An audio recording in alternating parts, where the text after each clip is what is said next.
Forex Focus brought to you by IG, going deep on interest rates here today as we head into the last FOMC meeting of the year in just about a few weeks from now. We've got a ton of information from Fed Chair Powell and where he might be headed in the last part of 2023 and into 2024. We're here with, of course, Paul Capetta to get his color on what's recently been said by Fed Chair Powell, what the dot plot says about the other central bankers and where they think interest rates are likely to go in the next year or two. And Paul, the question becomes, as the odds slip away, it seems like every hour, away from rate hikes, when will interest rates fall? Rate cuts become the next part of the conversation here. And it's not one that Powell has necessarily entered into the conversation, Paul, but the market has definitely entered into the conversation. Isn't that right? Yes, absolutely. I mean, you look at the Fed funds futures and you look at what they're projecting. It's anybody's guess at this point on when they're going to cut rates. There's usually some sort of shock that causes them to cut rates. They just normally don't just start cutting unless they see inflation, more of the deflationary side of things happen, which historically they're too late to cut rates, but we'll see what they do. I think if you started to look at those, some of the kind of later in 2024 odds started to tick up for rate cuts. But if you look at, next spring, there's really no making sense of where the rates are going to be going. It's really going to be a wait and see approach, and you're really going to have to watch the job market moving forward is kind of what I got out of it today. Yeah, and here is the statement for today. And you might say, well, what the hell, Frank and Paul, you guys are talking about when they're going to cut rates, and there's nothing in this statement that has anything to do with cutting rates. But to your point, Paul, the market, and even as we'll see in the dot plot in a second here, central bankers kind of getting ahead of this, knowing that 5% plus interest rates just isn't sustainable to have in the economy. We haven't seen it for a stretch of years. Since 2000, it's been a very long time since they've gotten up to above 5% and stayed up there for years. And so the market and central bankers expecting rates to come lower at some point.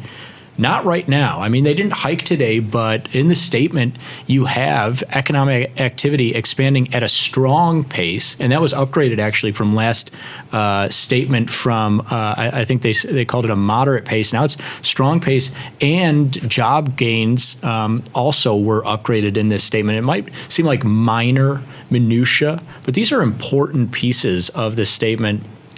Whereas if they had moved from, Paul, a moderate pace of expansion in the economic activity to being, we're worried about economic slowdown, which they're seeing in Europe, they're seeing in Asia, then you might see interest rates really collapse and the conversation around cuts come in. But Powell is not talking about cuts quite yet. But the market is starting to price that in a little bit. We'll get to that in a second. But was there anything from the statement here? They hold rates unchanged. They actually haven't changed rates since July. And we'll take a look at the pace of rate hikes in just a second here. But that's kind of crazy. They were on a schedule, Paul, of when inflation was really popping, raising rates every meeting, and then it was kind of every other meeting. Now they haven't changed rates for really the longest span in the last 2 years. Anything from today's event that you took home or took note of? Yeah, I've tried to look for something interesting in this his speech, even in the press release. It was pretty much the economy's doing well. Inflation's still probably too high. It's higher than our target, but we think we're at the right spot right now. So it's kind of a wait and see approach. So again, I still think they're data dependent. He didn't necessarily say that as much as he has in the past, if you're really reading in between the lines. But again, I would be paying attention to the data moving forward for the rest of the year, especially retail sales coming out of the Christmas holiday season. I think that's going to be important in the new year. Yeah, absolutely. And we have a slew of employment data that's also been really important the last couple of months. Yeah. That'll move markets around and will shift the next statement. But speaking of that next statement, 20% chance of one more rate hike. And that might feel, again, like, what are you guys talking about? I thought you were going to tell me that interest rates are moving lower. This is the lowest that these odds have been over the course of the last several weeks. I mean, I checked it before the meeting, it was 30%. Now after the meeting, it's 20%. And it feels like the market is pricing out this last rate hike potential here. And remember, you and I talked a few weeks ago, and it was close to 50-50 that they were going to rate hike one more time. It seems like they've kind of moved away from that, Paul, here in December and in the early part of next year. The odds are still there, and I think that is the market saying we're leaving just a little bit of leeway in case that non-farm number comes out 3x. In case retail sales or we see a string of a few data points that are really just like I say, like 2 or 3 times expectation. Inflation that has been declining every month for the last year. If that turns around, the market's leaving just that small chance there. But it doesn't seem like they're going to hike again. Yeah, they basically told us they're kind of done for the year, but they could not be. I mean, they're really nimble. They don't necessarily give any guarantees to the market, which is why you still have this 20% chance. It actually even ticked up to about 30 during the meeting and then came back off. It was an interesting little move there because we thought we were going to get a hawkish Paul for about all of maybe 5 minutes, and then he reversed course really quickly. I don't know if that was purposeful or if he's just doing what he normally does. But it's an interesting move. The CPI is in 2 weeks, or on the 14th, I believe. That's going to be an important number. And then jobs, pretty much inflation and jobs. That's what their mandate is. So we'll see what the data tells us. But right now, it seems we're done with rate hikes for the year. And it makes sense. It jives with the projections for December of next year, which is what we have in front of you now. And you might see, obviously more time, more unknowns. And so the distribution is a little bit wider here of where rates can be. But a couple of quick notes. One, the focus of this distribution is right in there around 4.5%. Right now, we're right around 5.5%. So market expecting lower, and even the chances of where we're at now being where we'll be at in December of 2024, market thinks 1.9%. So again, essentially 98% chance that the market thinks of a rate hike of any sort coming in the next year. And this has been kind of the awkward conversation for the last several months, going back to, honestly, the majority of this year, actually, now that I think of it, is, we're rate hiking through July, and the market is still projecting for interest rates to be lower in 24. So are we hiking just to cut sometime in the next 12 months? And it feels like, to your point, they're kind of taking that last hike off the table.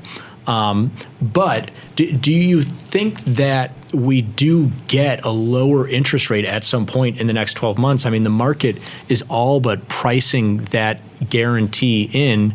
Or do you think that this distribution could kind of continue to move up? Because another thing to note is all of you out there that maybe are sighing a breath of relief that interest rates are projected to move lower. This distribution 6 months ago was focused around 3.5%. So while it is still 100 basis points lower than where we are today, it's 100 basis points higher than where they were projecting a handful of months ago. Where do you see this going if inflation gets down to that 2% target? It seems like the market, and we'll get to the dot plot here in a second, and central bankers are thinking that they might normalize these rates closer to 4% in the medium term here.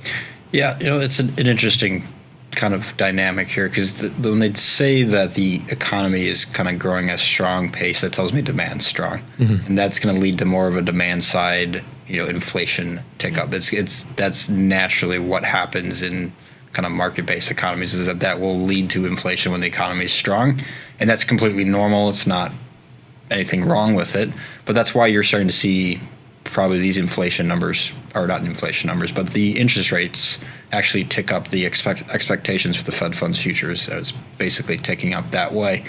And, who knows, really? I mean, this is kind of when I look at these, I'm always like, this is kind of uncertainty right here. Yeah. And the fact that it's moved 100 basis points higher tells me that we kind of are predicting that, or the market is predicting that the economy is going to be doing well for the foreseeable future, and higher for longer is an actual thing. It's a mixed bag, thankfully, because the alternative would be, to your point earlier, economic downturn and we cut rates. And again, those out there who are watching, because it's like, when will they cut rates? That's good for me. I want to buy a house. I want to do these different things. It's going to be a rougher situation than the current one. Employment, will likely fall in an economic downturn like that. And so it is a nimble dance right now that Powell and central bankers are doing, whereby it's like, we don't want to keep this constricting 5% plus interest rate on the market in the long term, but we do want these, inflation numbers and retail sale numbers and non-farm numbers, all these different economic measures in the U.S. to stay relatively healthy. Like, they'd rather them be a little bit higher, Paul, than through the floor. Yeah. And to your point, a lot of unknowns. And even with the central bankers here's the dot plot. And you can see, it's the end of 2023. So yeah, they're not going to cut rates. It looks like they're not going to hike rates. The distribution of central bankers right there around the current 5.5%. But you go to 2024, and that distribution, it's not as low as the futures market from the CME group, just showed us, but it's lower than where it currently is. You have one central banker, as you always do, who's standing out saying that they're expecting 6% rates, which is kind of funny right now, but we get inflation turns around at some point, which you go back to the 80s. The last time we saw high inflation, there were periods where it fell, and then skyrocketed back up. And so, definitely not out of the woods necessarily there, but mostly for the next year, Paul, expecting anywhere between 25 and 100 basis points lower than where we currently are. And then in 2025, really expecting rates to get back to what, everything aside, pandemic aside, 0% interest rate environment that we saw throughout the 2010s aside, everybody I think thinks is normal is that 2 to 4% rate. And that's where they're projecting us to get to in 25, 26, and in the long run. What's interesting is you got the market and central bankers expecting rates to be lower in the next couple of years here. In our experience as, relatively young traders, we have not seen an interest rate cutting environment that wasn't from essentially, 2, 3, 4, 5% down to zero immediately because of an economic downturn of some sort. We haven't seen this soft landing before, Paul. Yeah, I mean, historically, they've never created a soft landing. I mean, they can talk about it, but it's a more what they're projecting is for a gradual slowing of the economy that brings down inflation perfectly to their economic models. We know that doesn't always exist in real life. Again, you're projecting interest rates will be in 2 years or a year and a half from now. I mean, doing that with any precision is going to be tough because, there's a number of things that can happen that are unforeseen. So how do you build those into your models, basically, is always what I tend to think about. Yeah, you start to even rope in, not even necessarily the economy turning lower in Europe and Asia, and will that come to the U.S. at some point, but also, geopolitical risks that we've seen escalate to a huge extent in the last 2 years, be it, Russia and Ukraine or the Middle East. You can't price that into a model like this. But all of that being said, the perfect situation that they're looking for, inflation comes down to their 2% target. They bring this interest rate down to the soft landing. of 3-4% real interest rates in the market are 1% to 2%, and they don't have to be constricting tech and real estate and home builders and everybody else with a 5% plus interest rate by 2024, 2025, 2026. But to your point, you can model it, you could talk about soft landing. Over the course of the last couple of years, whether it was cutting in 2020 or hiking in 2022, they've moved really fast. It's been really a binary scenario, Paul, of, okay, it's either high interest rates or it's no interest rates. And anything in between has not really occurred here. Pretty crazy the pace that we've been on over the course of the last couple of years. And I guess that is to the flexibility piece of the Fed. That's been overall a good thing, but it would be the first time literally in the last 20 years that they've kind of gradually moved interest rates one way or the other. Yeah, I mean, that's definitely a big part of it. And I think obviously they've moved quickly. You've seen the move in the treasuries that were quick too as well. I mean, we went from 4 to 5% in 10-year with maybe 2 months. Like that's an incredible. Right here for you. Yeah, it was essentially from August until October. So we've had 3 months of, because it's now November, 3 months and it's moved 100 basis points, which is a large move in 10 years. So that's a huge move. So things have moved aggressively. So it's sometimes natural that you see some type of pullback after something's moved aggressively one way. It doesn't always have to happen. It can keep going, but it is natural for a pullback like this. And the Fed's basically, they've moved quickly, and now it's time for take a breath of fresh air almost. The other thing I was looking for was a QT.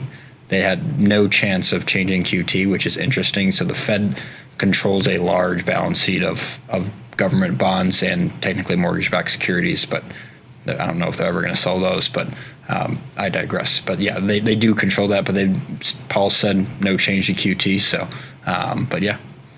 It'll be really interesting, that pace of it has been really just like, it's like I say, either high or nothing until it's not. And then when it changes in a big way. And we've only seen that to the upside. And stocks have really not liked each jump. And you look here at the 10-year eclipsing 2%, S&P's giving away ground in that same early part of 2022 there. Middle part of last year, they eclipsed 3%. S&P's hit that low under 4,000. They eclipsed 4% in the fall of last year, and S&P's make new lows at 3,600. Now, S&P's holding on to around 4,200 and taking, the recent more dovish news, as a reason to rally in the short term. But if they jump up above this 5%, and they don't cut rates in 24, stocks probably aren't going to like that. But to our earlier point, this worm can turn really quickly and go from 5% down to, let's say, 3% or 2% over the course of just a couple of months. One market that has really liked it has been dollars. And I don't think it's any coincidence, Paul, that we're sitting at those highs in 10-year yields and highs in dollar versus yen. Yeah, I mean, even after you kind of got a little dovish tone out of Paul today, I mean, the dollar looked about unchanged on the day. So really nothing dramatically changed from yesterday. I mean, dollar yen, we've been talking about this one for months now, is still above 150. It has not pulled back below 150. I've been watching this kind of closely, and I've seen a couple times where I think the BOJ is trying to hit it below 150, and they haven't quite got it there. So the market has now broke 150 sustainably. We did have a monthly close above 150, so that's a very interesting dynamic there. Obviously, what's going on in Japan with the BOJ is developing by the day. Definitely one to pay attention to in a very interesting market kind of through the end of the year and definitely into the new year. Yeah, absolutely. This dollar market still on a relative basis saying the central bank and your futures markets, everybody can price in interest rates moving lower over the course of the next year or two, but that dollar is still relatively so much stronger than it has been versus the yen and the euro and so many other foreign currencies. But just here as a last piece, talking about that pace, you have the shortest term treasury yield, the 1 month bill, and one, just to show you how historically high we are in short term rates, and now long term rates moving higher as well, that 10-year we were just looking at.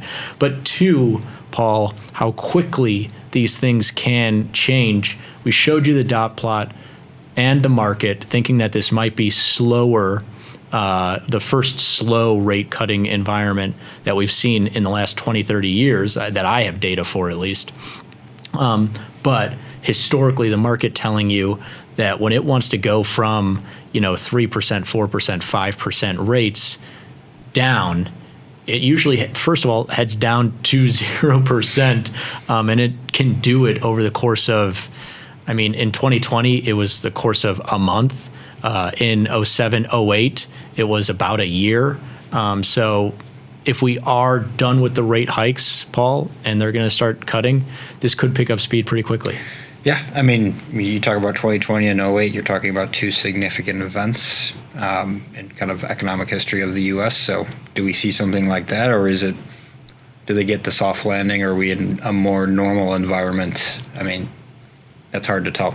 That's kind of the unknown of all of this is will this be an actual soft landing, or is there some exorbitant shock out there that's waiting on the horizon? And to conclude, we'll end here, because I think while people might be screaming for lower rates faster, I would think that what we actually want is lower rates slower, because that'll mean that our economic data and our stock market hasn't fallen out of bed. So looking like lower rates over the course of the next couple of years, the pace looking like maybe a percentage point per year. And if it's faster than that, probably means that the stock market's not doing well.